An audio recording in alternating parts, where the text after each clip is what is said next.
ராத்திரி போல gamma report பண்றான். காப்பர் அலையன்ஸ் நமக்கு ஈக்குவலா பணத்தை அச்சடிக்கிறதுல மும்மாரமா இருந்தாலும் அது எப்படி ஹேண்டில் பண்ணுங்கிறது அவங்களுக்கு சரியா தெரியல. இது இப்படியே போயிட்டு இருந்துச்சுன்னா அவங்களோட சொந்த ஆசையாலேயே இவனுக்கு ஒண்ணுமே இல்லாம போயிடுவானுங்க. அதுக்கு ஆல்பாவும் நான் நினைச்சது போலதான் எல்லாம் நடந்துட்டு இருக்குன்னு வேற சொல்றான். இதுக்கப்புறம் மிஷிகாஷிக்காக ஷாடகாரன் இன்வால்வ் பண்ண முடியாது, அதனால இதுக்கப்புறம் நம்ம தனியா தான் செயல்பட்ட ஆகணும்னு காமா சொல்றா. அதுக்கு ஆல்பாவும் இப்போதைக்கு நம்ம எந்த பிரச்சனையும் பண்ணாம இருக்கிறது நல்லதுன்னு சொல்லி வாயமுறுத்தக்குள்ளேயே நம்மளை தேடி நிறைய கெஸ்ட் வந்திருக்காங்கன்னு இன்ஃபார்ம் வருது. காடனால சும்மா எல்லாம் இருக்க முடியாது.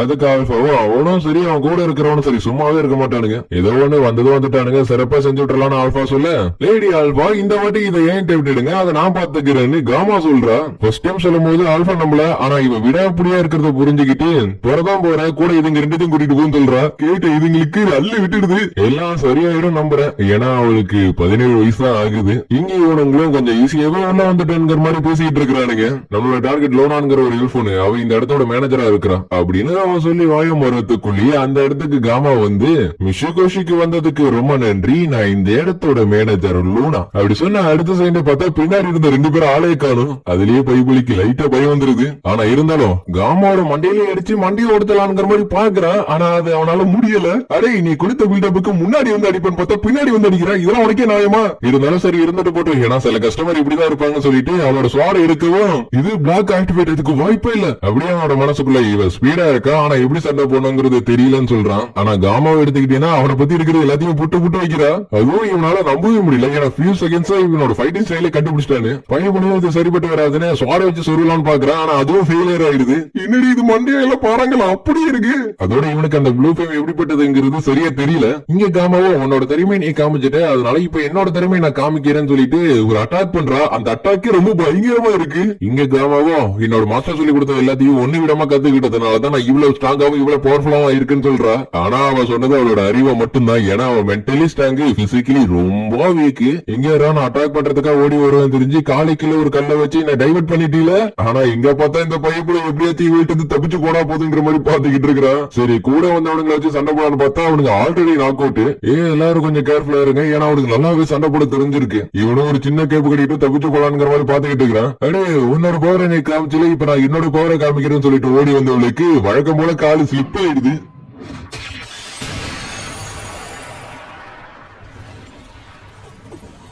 காமாவை பார்த்தா இது என்னோட சீக்கிரட் டெக்னிக்ல ஒண்ணுன்னு சொல்றா. இங்க பார்த்தா காடல் சொல்றான் நம்ம அனுபவ பிளேவர்ஸ் எல்லாருமே போய் சேர்ந்துட்டானுங்கன்னு. அதை கேட்ட கேடனும் சரி கடுப்பாயிடுறான். ஏன்னா நைட் சிக்கு ஈக்குவலான கிளவர்ஸ் மாதிரி இவன் நிறைய ஆளுங்களை வச்சிட்டு இருந்திருக்கான். ஆனா எப்பயில இருந்து கல்ட்ரில இருந்து சோர்சஸ் குறைய ஆரம்பிச்சோ அப்பயே ஆளுங்க கொஞ்சம் கொஞ்சமா குறைய ஆரம்பிச்சிட்டானுங்க. இருந்தாலும் இந்த மாதிரி ஒரு தருணத்துல என்னோட பவரை காட்ட வேண்டிய நேரம் வரும், அது வரையும் நான் காத்துக்கிட்டு இருந்தா மட்டும் போதும். எதனாலனா இவன் கிட்ட இருந்து பறிச்சுட்டு போக முடியாத அளவுக்கு இருக்கிற ஒரு பவர் வேணும்னு நினைக்கிறான். அப்படி இங்க பார்த்தா நம்ம அனுப்பியா இருக்கால, நம்ம ஹீரோ கூட சேர்ந்துக்கிட்டு ட்ரைனிங் எடுத்துக்கிட்டு இருக்கிறா.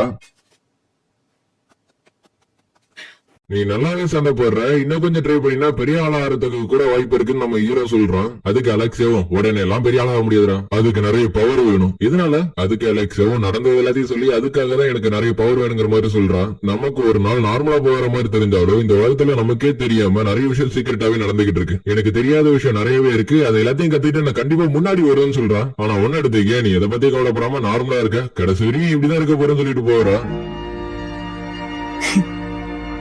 அதுக்கப்புறம் ராத்திரி போல நம்ம ஹீரோ கடையில உட்காந்து சாப்பிட்டு இருக்க. அந்த இடத்துக்கு ஒரு பொண்ணு வந்து ப்ரொடக்ஷன் எல்லாமே கம்ப்ளீட் ஆயிடுச்சுன்னு சொல்றா. இதெல்லாம் எப்படி நடந்திருக்குன்னா, யாருக்கும் தெரியாத ஒரு இடத்துல இருக்கிற டொமைனை பிடிச்சி அந்த இடத்துக்கு பக்கத்துல இருக்கிற ஒரு சுரங்கத்துல கள்ள நோட்டு அடிக்கிறதுக்கான எல்லா ஏற்பாடும் பண்ணி இப்ப அது வெற்றிகரமா ஓடிக்கிட்டு இருக்கான். இப்ப இவங்க அடிக்கிற கள்ள நோட்டு எல்லாத்தையும் லாலா சிட்டி வழியா மிட்கர் ராஜ்யத்துக்கு கொண்டு போய் சேர்க்கணும். ஆனா அதுக்கு முன்னாடி நம்ம ஹீரோ கிட்ட ஒரு கள்ள நோட்டை கொடுத்து இதுல ஏதாச்சும் உங்களுக்கு மிஸ்டேக் தெரியுதான்னு கேக்குறா. ஹீரோ பேப்பர் குவாலிட்டியில இங்கு சரியில்லை, பிரிண்ட் சரியில்லைன்னு எல்லாத்தையுமே விட்டு வைக்கிறான். இவங்க நம்ம ஹீரோ சொல்றது எல்லாத்தையும் பண்ணிக்கிறான். இதுக்கப்புறம் நம்ம அடிக்கிற நோட்டு கள்ள நோட்டு எது நல்ல நோட்டு எதுங்கிறத கண்டுபிடிக்கிறதுக்கு வாய்ப்பே இருக்க கூடாது. இப்படின்னு இவங்க 2 பேரும் ஒரே நேரத்தில் அந்த வார்த்தையை சொல்ல அடுத்தது என்ன பேசுறதுன்னு இவங்களுக்கே தெரியல. இருந்தாலும் இப்போதைக்கு இருக்கிற ஒரு பெரிய பிரச்சனை என்னன்னா, இவங்களால எல்லா பணத்தையுமே புழக்கத்துல விட முடியாது.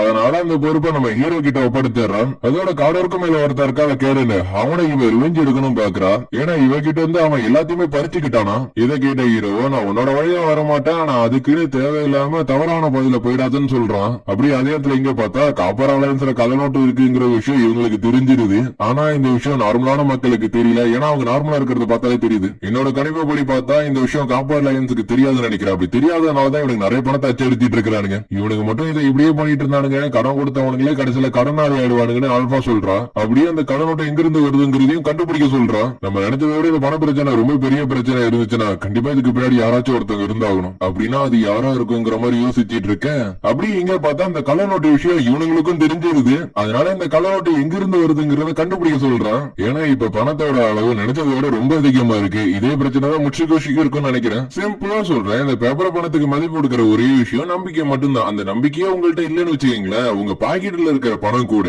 வெறும் பேப்பரா தான் தெரியும். சொல்ல போனா இவனோட பிளான் என்ன தெரியுமா? கள்ள நோட்டை அடிச்சு மிஷுகோஷில இருந்து காப்பர் லைன்ஸ் வரையும் திவாலாக்குறது தானா. ஏன்னா ஆரம்பத்துல கல்ட்டி இவனுக்கு இந்த வேலையை தான் கொடுத்திருக்கானுங்க. ஆனா இப்ப நடக்கிற அந்த கள்ள நோட்டு பிரச்சனைனால கல்ட்டிட்ட இருக்கிற சொத்து இல்லாம கொஞ்சம் கொஞ்சமா கரையறதுக்கு வாய்ப்பு இருக்குன்னு சொல்றான். அதுக்கப்புறம் ராத்திரி நேரத்துல ஷேடோகரனை சேர்ந்த இதுக்கு முன்னோ கிட்டத்தட்ட கண்டுபிடிச்சிருச்சீங்க கள்ள நோட்டு இல்லாம இந்த ட்ரெயின்ல தான் போயிட்டு இருக்குன்னு. 666 நல்லா கேள்வி. என்னோட ஆர்டரை தவிர நீ வேற எதுவும் பண்ணவே கூடாது பாத்துக்க. அதுக்கு 666 இருக்கிற நம்ம ரோசன் நான் கண்டிப்பா கேட்கறேன்னு சொல்றான். இதை கேட்ட அவளும் பேச ரெண்டு பேருக்கு நடுவில் வாக்குவாதம் ஓடிட்டு இருக்கு. இவனா இவங்க பேசுறது எதுவுமே பெருசா எடுத்துக்காம சாக்லேட் சாப்பிட்டு இருக்கா. அதுக்கப்புறம் இவங்க 3 பேர் உள்ள வந்து பார்த்தா உள்ள யாரும் இருக்கிற மாதிரி தெரியல.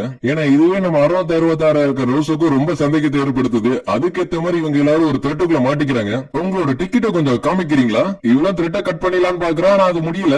அதே மாதிரி இவ்வளவு நீ யாருன்னு கேக்குறா. நமக்கு ஜான் ஸ்மித்னு சொல்றான். இவ்வளவு நம்ம ஹீரோ அட்டாக் பண்ண பார்த்தாலும் இவ்வளவு நம்ம ஹீரோ கிட்ட நெருங்கவே முடியல. இங்க இப்படி பண்ணினா நீ கண்டிப்பா செத்துருவ. உனக்கும் உன்னோட எதிர்க்கு எவ்வளவு தூரம் இருந்தாலும் ஒரே அடியில முடிச்சு கட்டலாம்னு மட்டும் நினைச்சிடாத. ஏன்னா உனக்கு அந்த அனுபவம் இன்னும் வரல. அப்படியே நம்ம ஹீரோ அவனோட த்ரெட்டை வச்சு இவங்க 3 பேரையும் வெளில வீசி விட்டாரான். 666 நான் மறுபடியும் போய் அவன் கூட சண்டை போட போறேன்னு சொல்றான். இங்க நம்ம எந்த பிளானுமே போடாம போனோம்னா கண்டிப்பா அவன் கிட்ட மாட்டிப்போம். அதனால நம்ம திரும்பி போய் லேடி காமா கிட்ட இதை ரிப்போர்ட் பண்ணணும்னு சொல்றா.